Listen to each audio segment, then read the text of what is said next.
His Excellency, Mr. Antonio Guterres, Secretary General of the United Nations, Her Excellency, Madam Annalena Baerbock, President of the United Nations General Assembly, His Excellency, Mr. Moses Abelian, Under-Secretary General for General Assembly and Management, Excellencies, Heads of States, Heads of Governments, distinguished delegates, ladies and gentlemen.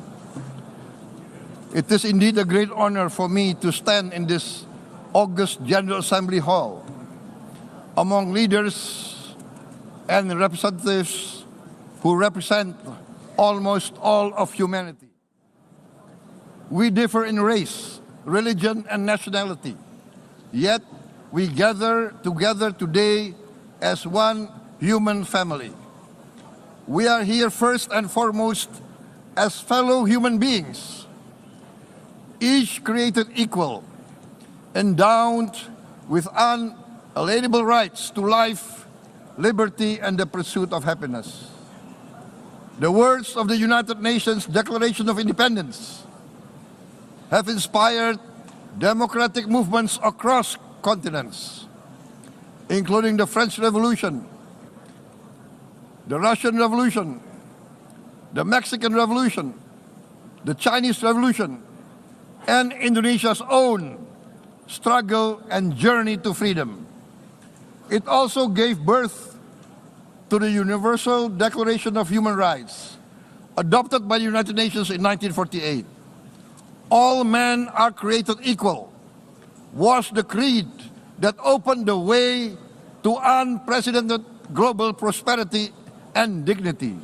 And yet, in our own era of scientific and technological triumphs, an era capable of ending hunger, poverty, and environmental ruin, we also continue to face today grave dangers, challenges, and uncertainties.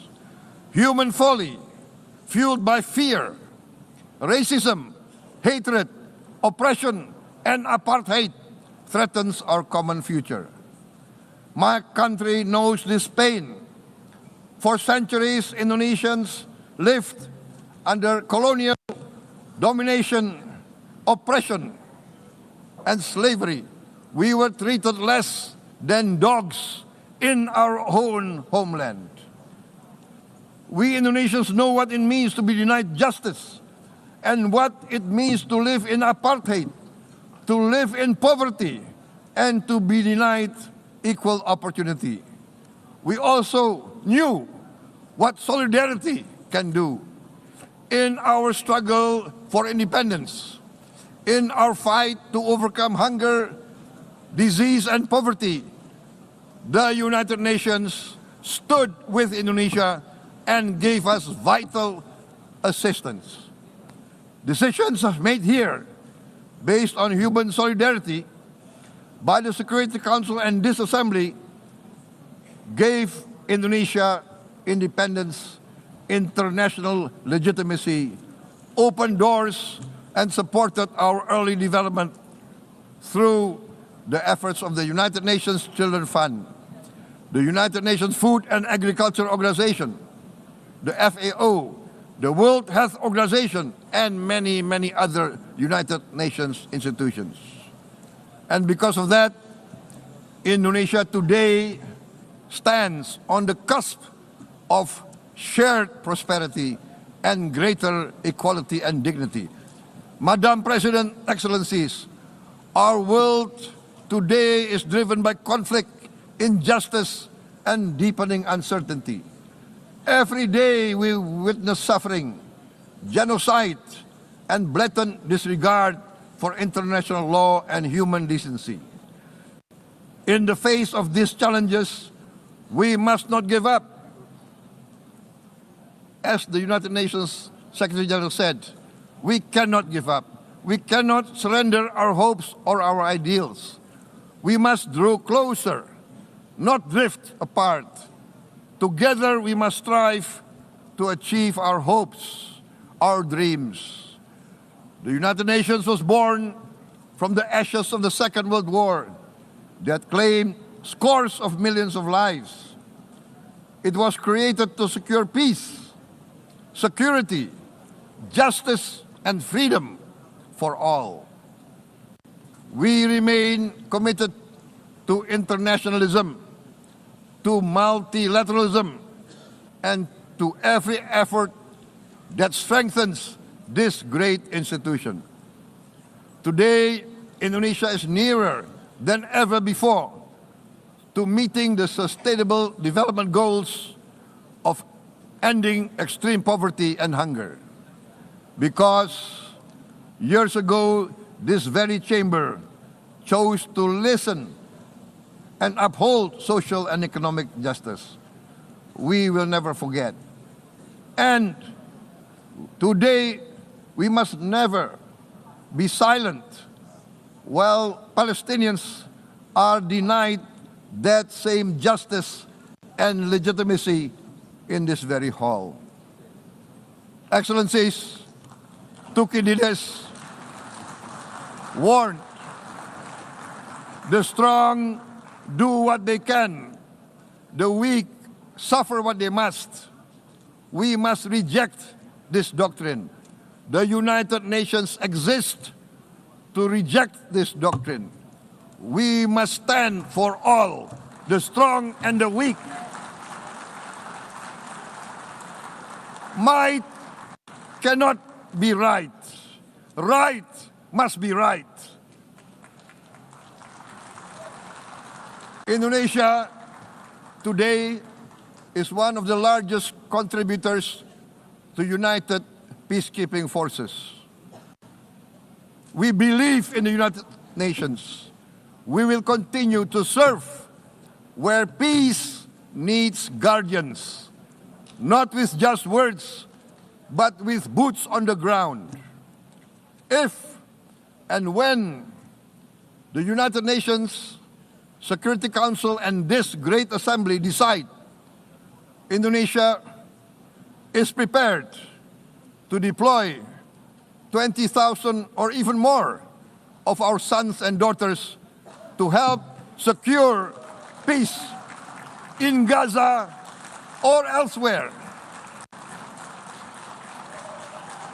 in Ukraine, in Sudan, in Libya, everywhere when the peace needs to be enforced, peace needs to be guarded, we are ready. We will take our share of the burden, not only with our sons and daughters, we are also willing to contribute financially to support the great mission to achieve peace by the United Nations. Madam President, Excellencies, I propose to this Assembly a message of hope and optimism, grounded in action and execution. Today, we heard the speech of Madam President, the President of the United Nations General Assembly. Yes, it is true what she said. Without the International Civil Aviation Organization, will we be here today? Will we sit in this great hall? Without the United Nations, we cannot be safe. No country can feel secure. We need the United Nations, and Indonesia will continue to support the United Nations. Even though we still struggle, but we know the world needs a strong United Nations. The world's population is growing. Our planet is under strain. Food, energy, and water insecurity haunt many nations. We choose to answer these challenges directly at home and to help abroad wherever we can. This year, Indonesia recorded the highest rice production and grain reserves in our history. We are now self-sufficient in rice, and we are starting now to export rice to other nations in need, including providing rice for Palestine. We are building resilient food supply chains, strengthening farmer productivity, investing in climate-smart agriculture to ensure food security for our children and for the children of the world. We are confident in a few years' time, Indonesia will be the granary of the world.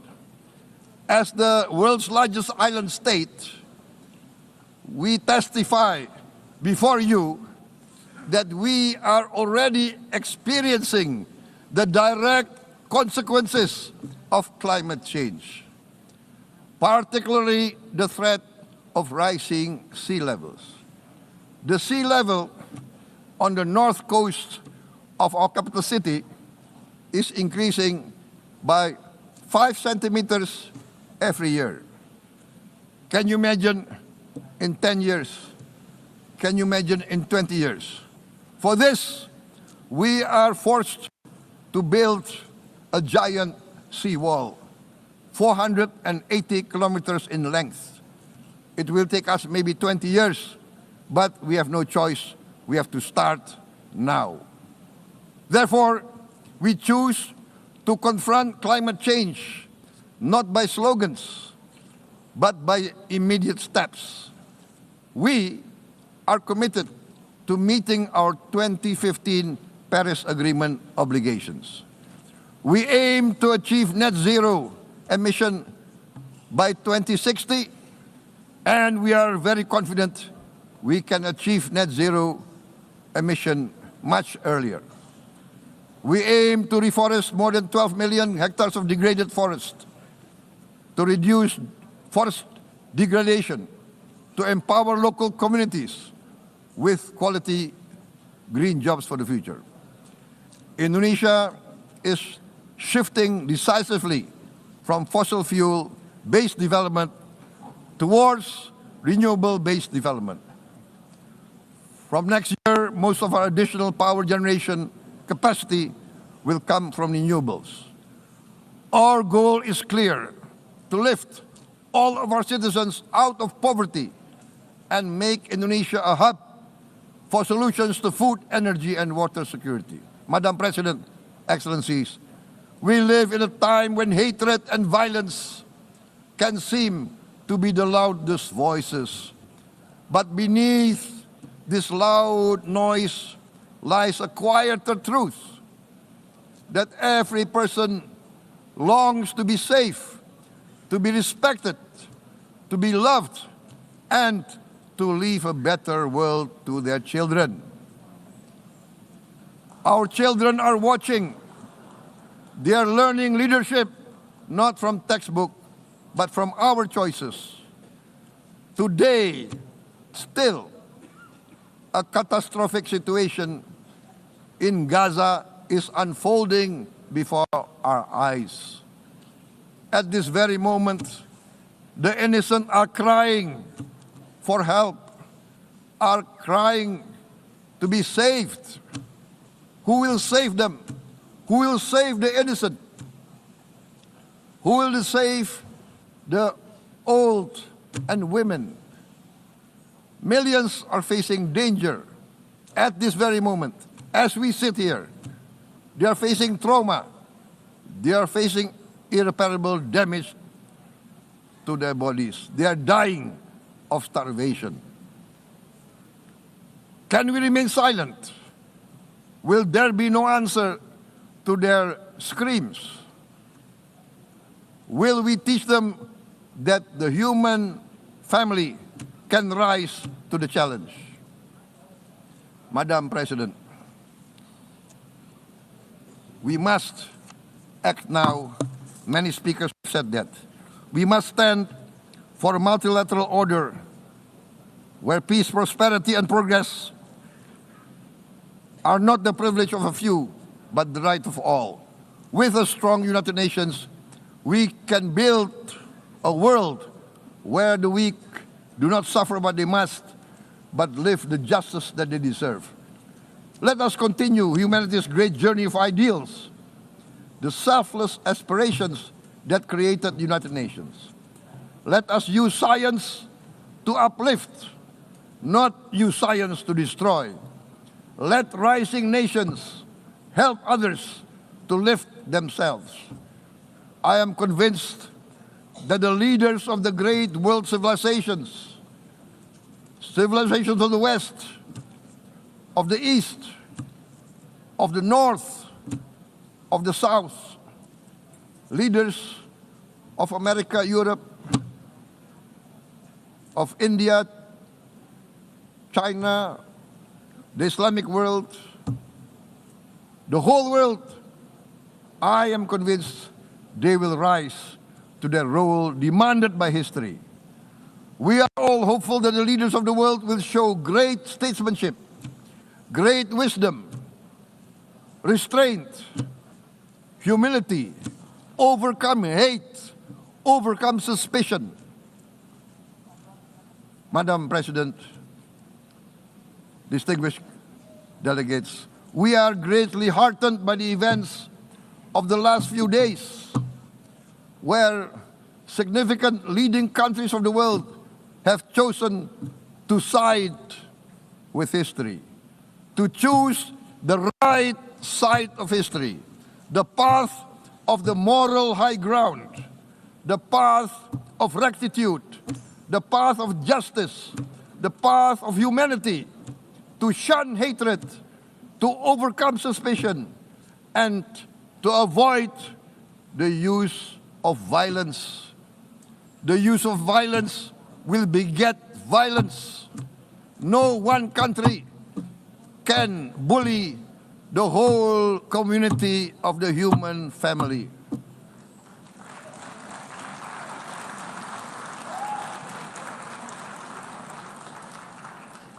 We may be weak individually, but the sense of oppression, the sense of injustice has proven in the history of mankind that this sense of injustice, this sense of oppression will unite into a strong force that will overcome this oppression, that will overcome this injustice. To close, I would like to reiterate again Indonesia's complete support for the two-state solution in Palestine. We must have an independent Palestine, but we must also recognize, we must also respect, and we must also guarantee the safety and security of Israel. Only then we can have real peace, and no longer hate and no longer suspicion. The only solution is this two-state solution. Two descendants of Abraham must live in reconciliation, peace, and harmony. Arabs, Jews, Muslims, Christians, Hindus, Buddhists, all religions, we must live as one human family. Indonesia is committed to being part of making this vision a reality. Is this a dream? Maybe, but this is the beautiful dream that we must work together towards. Let us work towards this noble goal. Let us continue humanity's journey of hope, a journey started by our forefathers, a journey that we must complete. Thank you. Wassalamualaikum warahmatullahi wabarakatuh.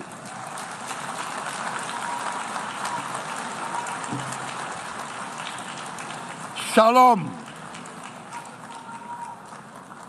Om Santi, Santi, Santi Om. Namo Buddhaya. Thank you very much. May God bless us all. May peace be upon us. Thank you very much. Thank you. On behalf of the Assembly, I wish Dan saudara, Anda kembali di Breaking News bersama saya, Elgin Fridianto. Baru saja Anda mendengar pidato Presiden Prabowo Subianto di sidang Majelis Umum ke-80